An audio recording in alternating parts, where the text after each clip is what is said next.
Bonjour, bonsoir. Dépendamment de qui côté qu'il est, ou pour regarder, ou pour attendre vidéo ça. N'a pas oublié que vous sur channel nouvelle confirmée, pas oublier abonner avec channel là si vous faut brancher. N'a commencé. Des milliers de personnes ont essayé d'entrer dans la frontière entre Panama et Mexique là. Donc pour tenter d'entrer quand ils sont ensemble. Et comme ça tout, il y a un pilote qui a essayé de sortir dans le territoire Mexique là pour entrer dans la direction des États-Unis.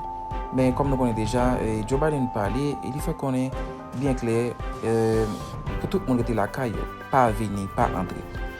On nous suit ensemble, témoignage quelques dans yo et déclaration président Joe Biden.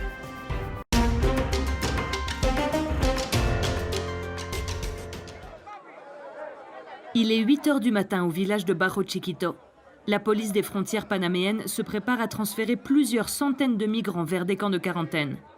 Señores, solamente deben de faltar 13 personas, no más, porque las embarcaciones están muy llenas.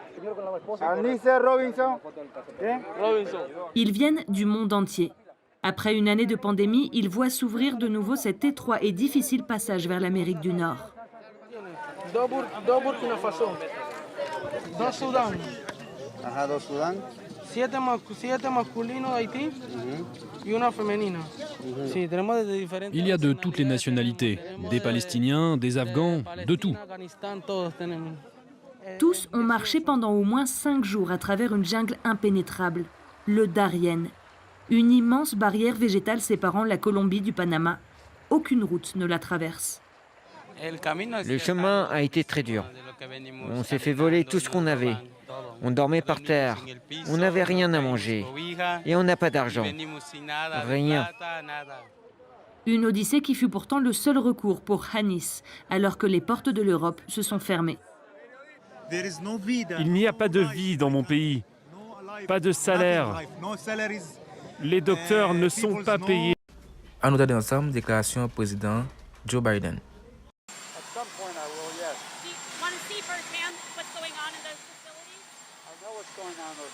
Un échange intervenu après la publication de ces photos. Elles ont été prises par un élu démocrate du Texas en visite dans le camp de Donna, un camp devenu le symbole d'une crise migratoire. Les migrants accueillis ici sont pour la plupart des mineurs isolés. À McAllen, à quelques kilomètres du camp, les organisations caritatives font aussi face à l'afflux de migrants. For them, crossing into the United States is like, please find me because I need help. You know, that's what they want. They're not running away from anybody. Depuis la prise de fonction de Joe Biden, les mineurs isolés ne sont plus renvoyés côté mexicain pour des raisons humanitaires. Avec ce changement de politique, les chiffres s'envolent. En un mois, plus de 10 000 enfants et adolescents sans papier ont été recensés à la frontière, un nombre plus élevé que sous l'administration précédente. Côté républicain, les critiques fusent. Joe Biden est accusé de provoquer ces arrivées massives. His actions are putting people at risk. They're putting American citizens at risk. He's putting Border Patrol agents at risk. Les nouvelles règles migratoires prévoient que les enfants soient placés dans des familles d'accueil ou dans des foyers au bout de 72 heures. Mais les délais ont du mal à être respectés.